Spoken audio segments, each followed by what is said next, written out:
morning, good afternoon, good evening to all beautiful ladies of this world.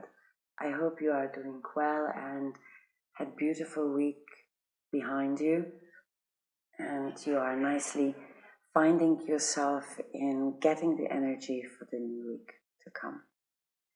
I would like to speak today about inner child concept, which I'm sure we all know well. I would like to share some of my thoughts on its value in life, and maybe also something for you to think when you have free time in your mind to do the reflection on that. And of course, I would be more than happy to hear from you what is your opinion on the subject. I will also leave you by the end of this episode with an exercise for our March challenge, as we are carrying this on since the beginning of the month. And now let me dive into the sophisticated area of inner child. Healing inner child, this is how psychology calls the particular process, seeking for answers. To heal your inner child, we need first to understand yourself. Sociology, which is my preference, call it cognitive map. I personally prefer sociology and cognitive map term because this is something that we acknowledge, we are built up from to be adults as we are today. From the psychology aspect, I find the term of inner child as sometimes manipulative. I was actually thinking what I want to tell you and how I want to share with you my thoughts, because I'm absolutely aware it's not an easy and actually collective discussion on that would most probably take hours. I also am aware I might sound in general postmodernistic, in some cases conservative. However, I hope you will not focus on that specifically, but just to hear someone else's opinion, and maybe you will find some element in this for yourself.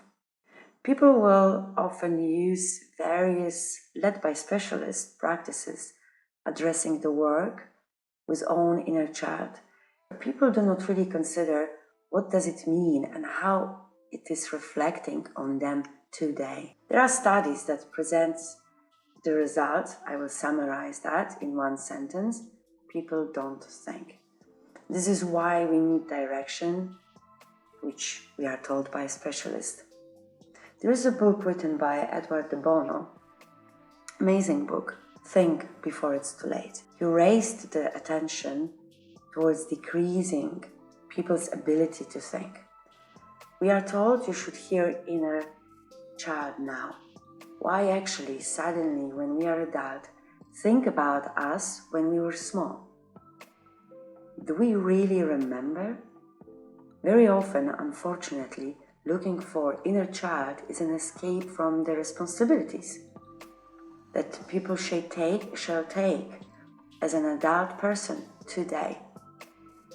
In the Bible, in Corinthians 13:11, there is a verse saying, when you are a child, you can act, think, behave like a child. When you are an adult human being, you shall give up on childish attitude. At a certain time in life, we will experience emotions such as we are lost, we have disappointments in life, then seek for an external support to discover that when we have been a child, examples, parents did not give us attention, parents were facing financial difficulties and they did not meet our needs, parents did not laugh with us, we did not have validation in the family, parents did not study. Many more memories we will be bringing on the plate, and all about past, decades ago. So while we are going through that journey, inner child is found. We consider ourselves smart with that knowledge. We are encouraged to talk to our little self. The point is most probably it will be an imaginative dialogue, because this girl does not know what we are talking about. Why? Child does not speak and understand adult's language. And you speak to yourself, child, from your today position, with your, however you old are, with all years of knowledge and developed language. In addition, remembering pictures from our childhood not necessarily will be aligned with emotions we experienced in that particular moment. This is why, for our own satisfaction, we will feed our adult lost point with this successfully found justification why life is not as we want.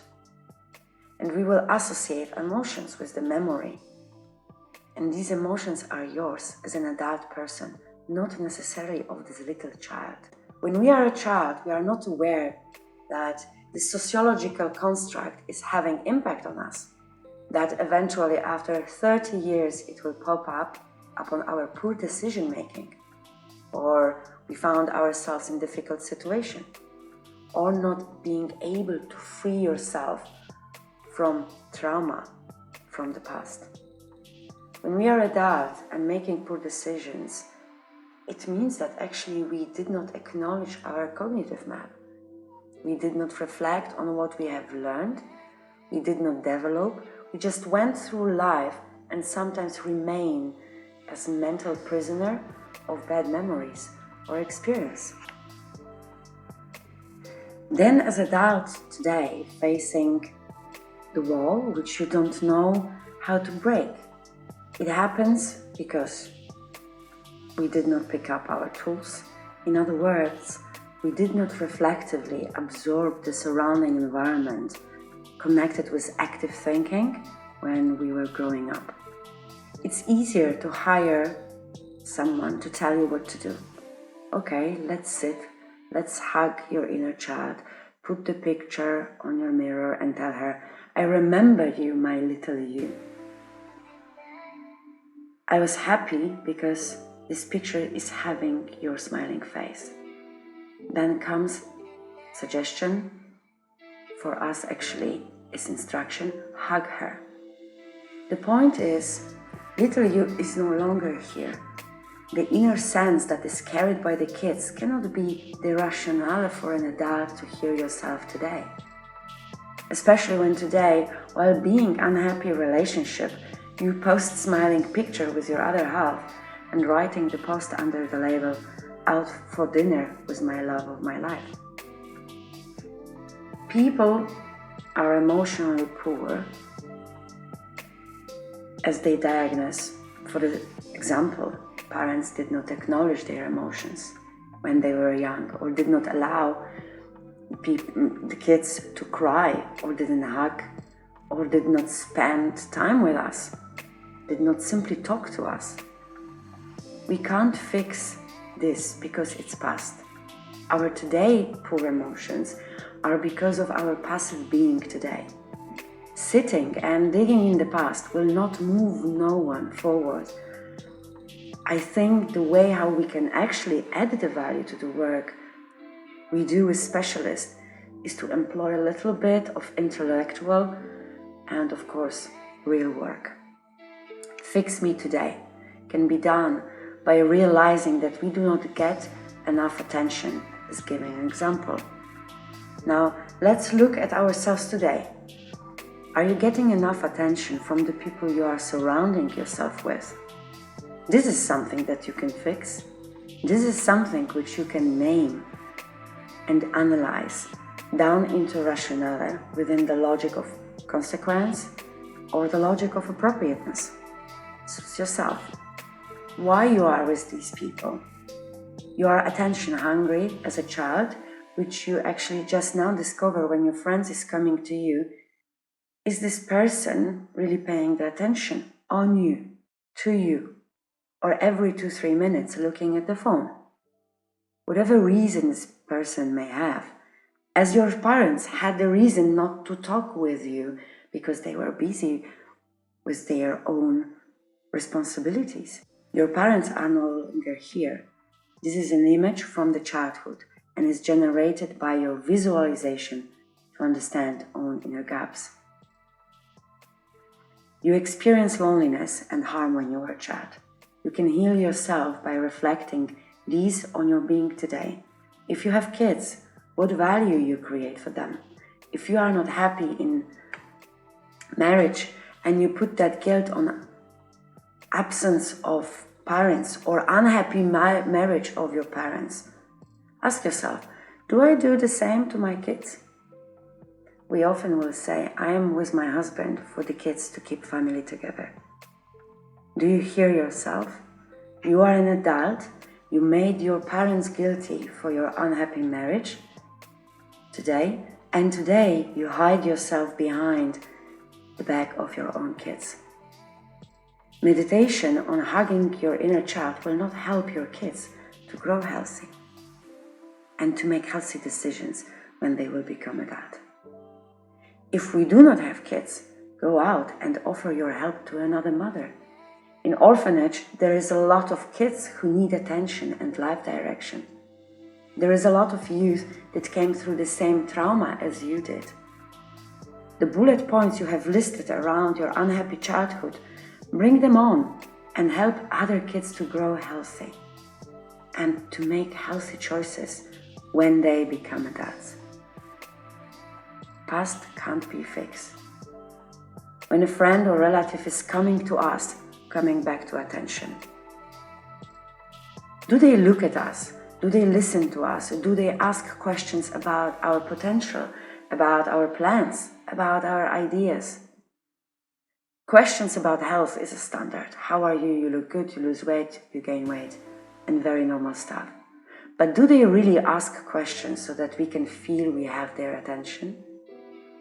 When we speak, do they write an email on their mobile? This is the real today case, and this is what you can fix. If you don't fix that, but instead accepting it, oh, come on, this is life, they are tired, they are busy with own things. Okay, why then contemplating $200 per week on the fact that your parents did not give you attention 40 years ago? If we accept today that these people are not making us grow, realizing they do not know us, what potentially is in you. They do not make us better for today. They do not build the house with safe roof. Why you are sitting there in the sandbox as a 5-year-old child? It's easier to say, my poor decisions are because my parents 40 years ago, 30 years ago, 20 years ago did not have time for me. Can we see the logic here? And this is very important to understand, because if we want to fix ourselves today as an adult person, we must pick it up as an adult person, not going to the corner, but just face it.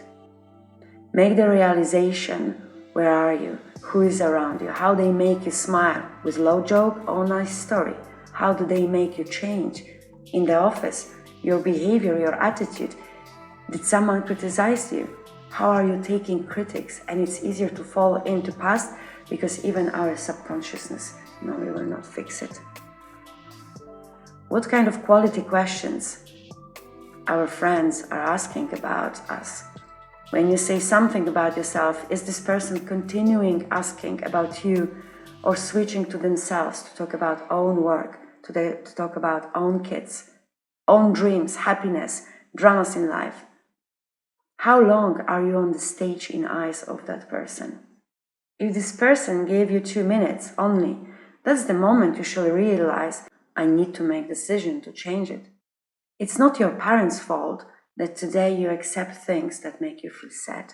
Regardless how much time you want to spend with your 5-year-old you, that adult attitude will not fix the problem, will not fix you today. How are your beloved ones making you better, richer, not in money, but in experience? Are they creating for you the safe future? Any experience from time you were a child will not fix all of your adult compromisings, unfortunately often sacrificing your today's situations.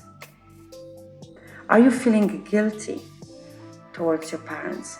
That's the reparenting. Decide whom you want to take care of, your 5-year-old or parents. Mentally, we can't make both at the same time. it will leave you in constant battle, leading to lose focus. However, with parents, like any other person, what kind of attention your parents are giving to you today, when we are at that? Find wherever you want, whatever you found in you 5 years old, compare, name it, put it in your social construct today. Don't forget, they had their life too, and had to make decisions, often led by their own system construct. Are your decisions today perfect? Do they serve you well? Do not blame person who you put as responsible for your today not satisfactory outcomes in life. Blaming and questioning why they did that will not heal you because they don't hear you. They live their life and you became frozen.